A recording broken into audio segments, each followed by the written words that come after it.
Okay, hello guys. It's day 20 for this book, Rich Dad Poor Dad. Okay, it's been a long journey for me 20 days, record a video.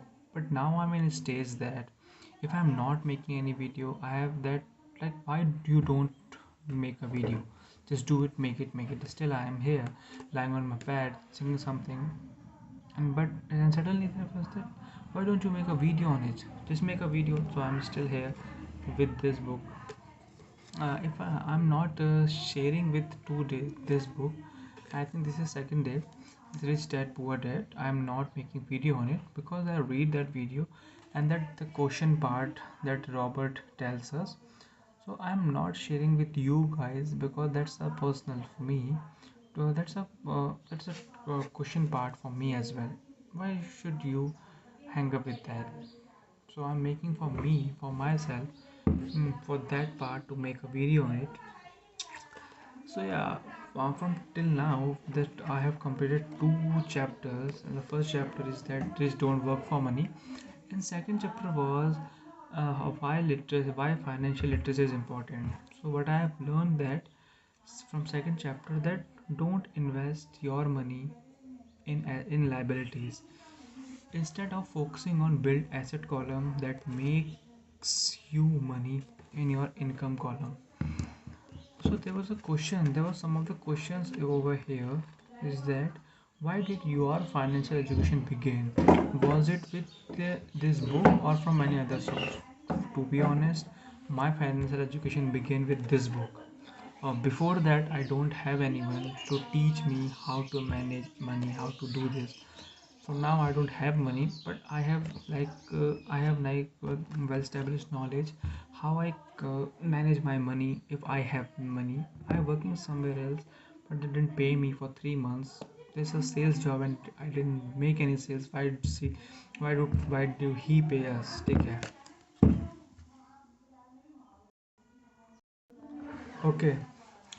So there was a question. First question is, where did your financial education begin? For my financial education began with this book, this particular book, Robert T. Kiyosaki, Rich Dad Poor Dad. But rich teaches their poor children, but poor teaches their children. I'm in a category right now that my father is just he's a very good great man, but they also come in the category of poor dad.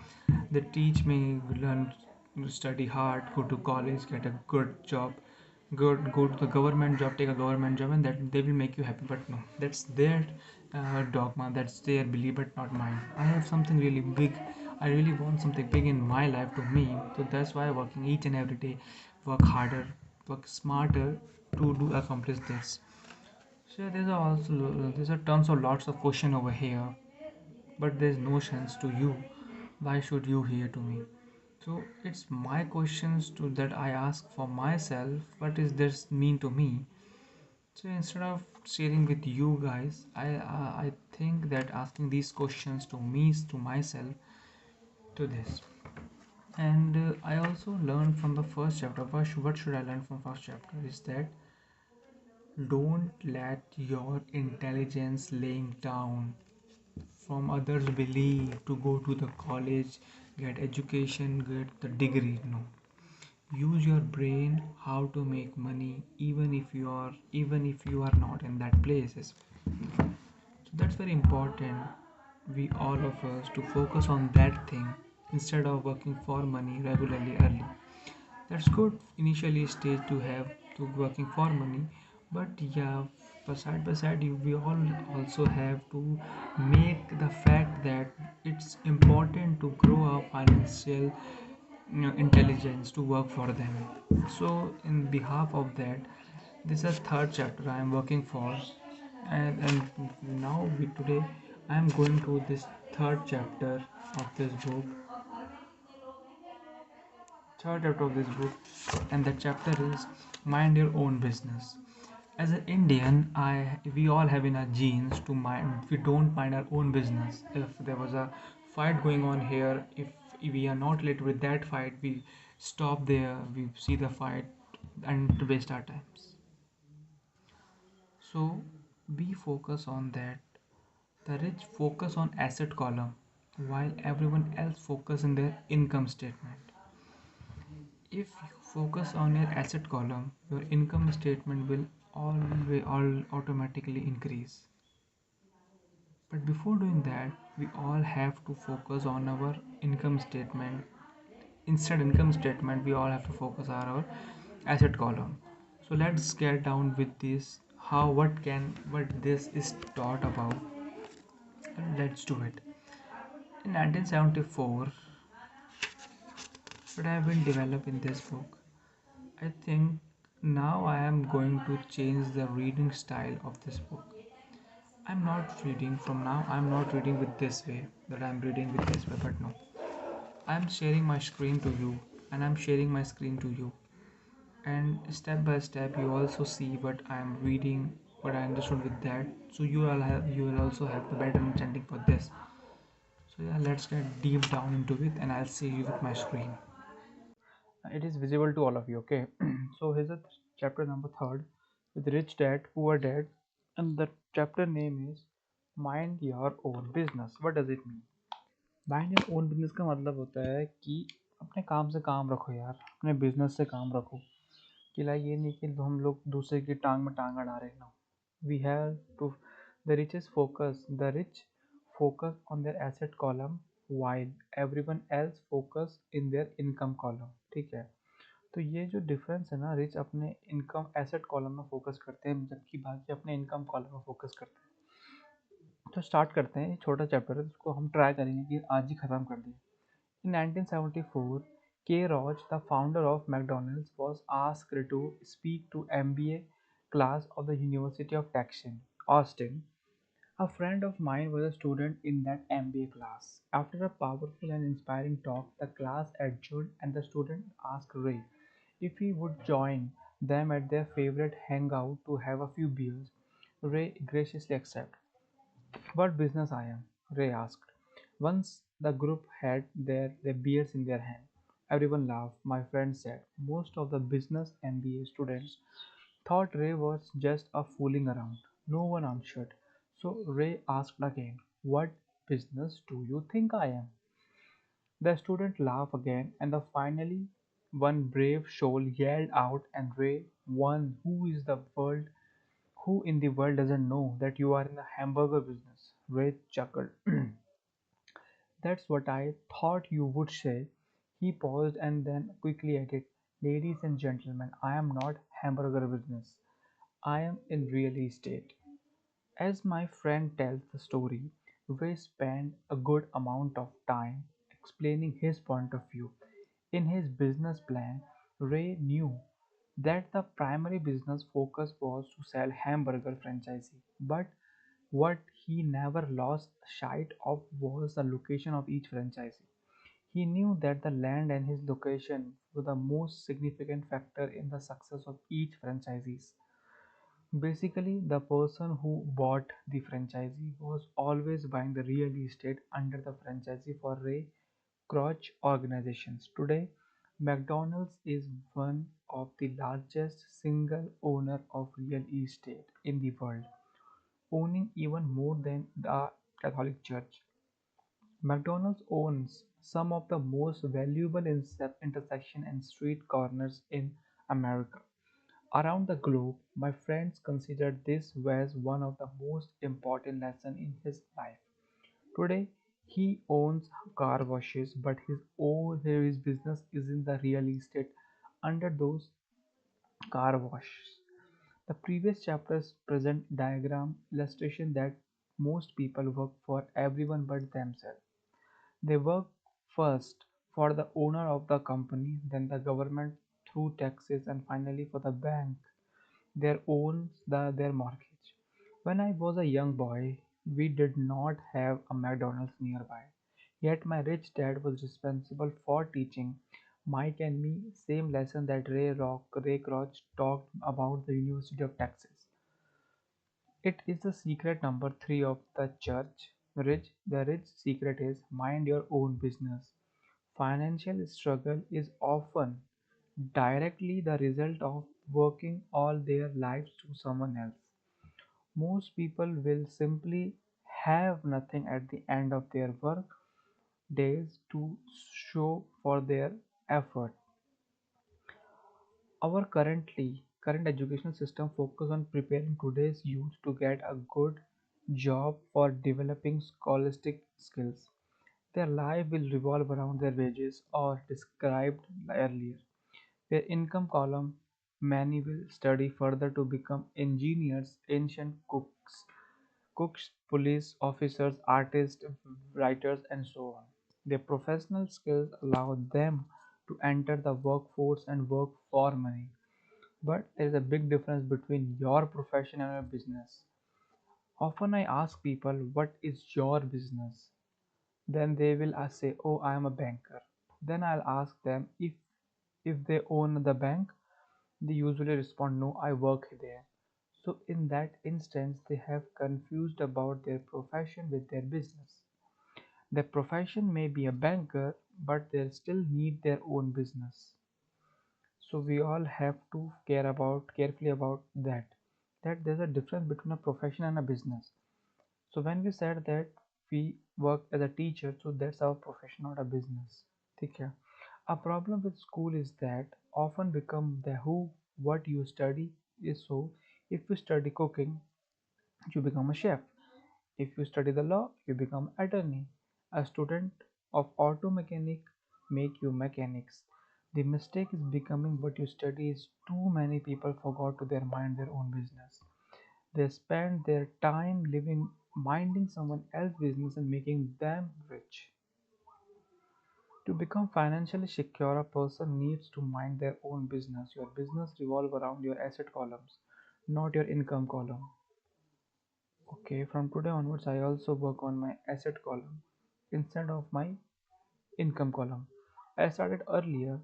The number one rule is to know the difference between an asset and a liability. To buy assets, rich focus on their asset column while everyone else focus on their income column.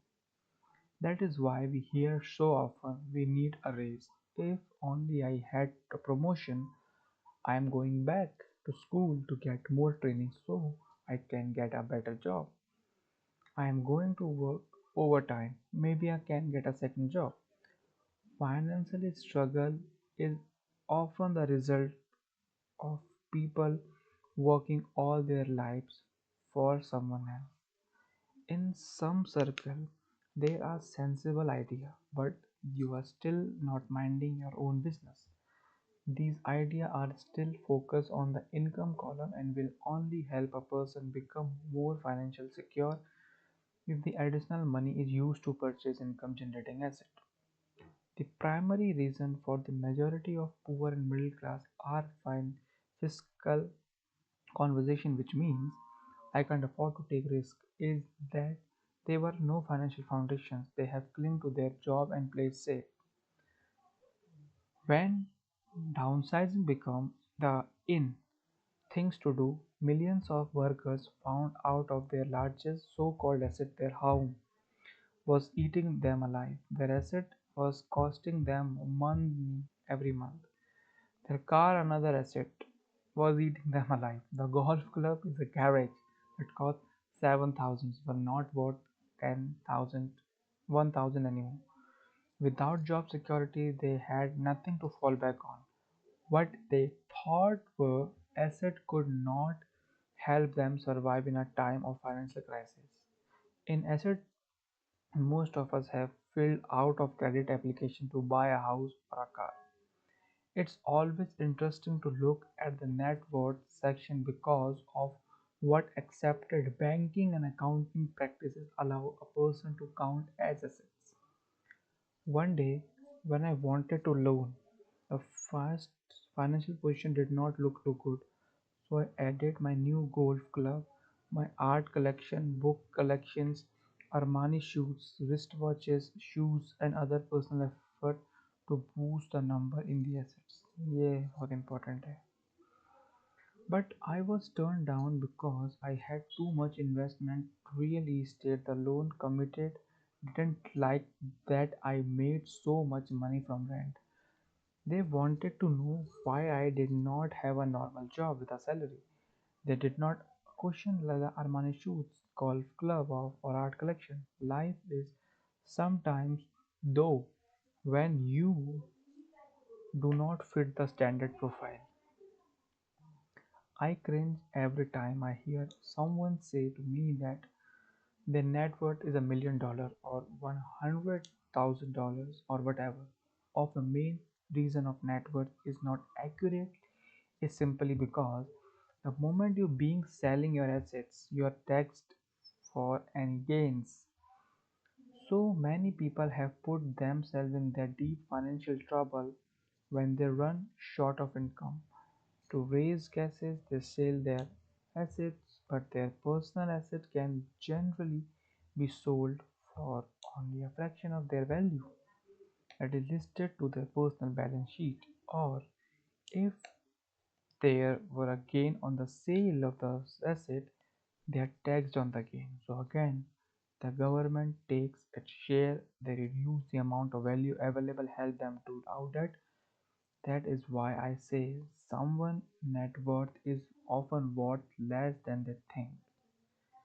Start minding your own business, keep your daytime job, starting buying real estate, not liability or personal effects that have no real value once you get them home. A new car loses nearly 25% of the price you pay if the moment you drive it off to the lot. It is not a true asset even if you are a banker let you list it as many. My 400 new titanium driver was worth 150 the moment I need of. Keep expenses low, keep expenses low, reduce liabilities, diligently build a base of solid assets. For young people who have not yet wholly For young people who have not yet left home, it's important for parents to teach them the difference between an asset and liability. Get them to start building a solid asset column before they leave home, get married, buy a house, have kids, get stuck in a risky financial position. Clinging to a job or buying everything on credit, I see so many young couples got married and trap themselves into a lifestyle that will not let them get out of debt for most of their working years. For many people, just as the last child leaves home, the parents realize they have now adequately prepared for retirement. Begin scramble to put some money away, their own parents will become ill, themselves a new responsibility. So, what kind of asset I'm struggling suggesting that you or your child acquire? In my world, real assets fall into the following category. Business, take a screenshot of this. This is very important session from all the thing. Business that do not require my presence. I owe them, but they are managed or run by other people. If I have to work there, it's not a business. It become my job. Stock, bonds, income generating real assets, notes, IOUs, IOUs, royalties from intellectual property such as music, script, and patents. Parents need patents. Anything else that has value, produces income, or appreciates that has a ready market. As a young boy, my educated dad encouraged me to find a safe job, but my rich dad encouraged me to begin acquiring assets that I loved. If you don't love it, you won't take care of it. I collect real estate simply because I love building land and love shopping for them. I could look at them all day long. When problems arises, the problem aren't so bad that it changes my love for real estate. For people who hate real estate, they shouldn't buy it. I love stock all small companies, especially startups, because I'm an entrepreneur, not a corporate person. In my early years, I worked in a large organization such as Standard Oil of California, The US Marine Corps, Xerox Corporation. I enjoy my time with those organizations. Have fond memory. But I know deep down I am not a company man. I am like starting companies, not running them. So my stock buy are usually small companies. Sometimes I even start the company, take it public. Fortunes are made in new stock issues. I love the game. Many people are afraid of small companies and call them risky, but that risk is diminished if you love what the investment is, understand it, and know the game.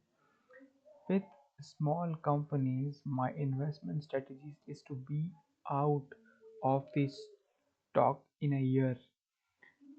On the other hand, my real estate strategy is to start small and keep trading up to bigger properties.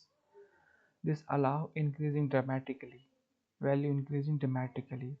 I have generally hold real estate less than 7 years. For every years,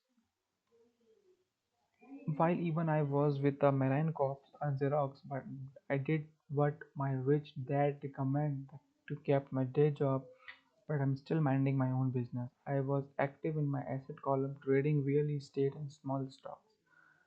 Rich dad always stressed the importance of financial literacy. The better I understand at understanding the accounting and cash management, the better I would be at analyzing investment and eventually starting and building my own company. 1.5 page was still left. I don't encourage anyone to start company unless they really want to. Knowing what I know about running a company, I won't wish the task on anyone. There are times when people can't find employment. Starting a company seems like the best solution, but odds are against success. 9 out of 10 companies fail in 5 years. Of those that survive the first 5 years, 9 out of every 10 those eventually fail as well. So only if you really have desire to your own company do I recommend it. Otherwise, keep your day job, mind your own business. When I say mind your own business, I mean to build and keep your asset column strong. Once a dollar goes into it, never let it come out. Take it off of it way. Once a dollar goes into asset column, it become your employee. The best thing about money is that work 24 hours a day and can work for generation. Keep your day job, be a great hardworking employee, but keep building the asset column. As your cash flow grows, you can indulge in some luxuries. An important distinction is that rich people buy luxury last, while the poor and middle class tend to buy luxury first. Poor and middle class often buy luxury items like a big house, diamond furs, jewelries, and boats they because they want to look rich.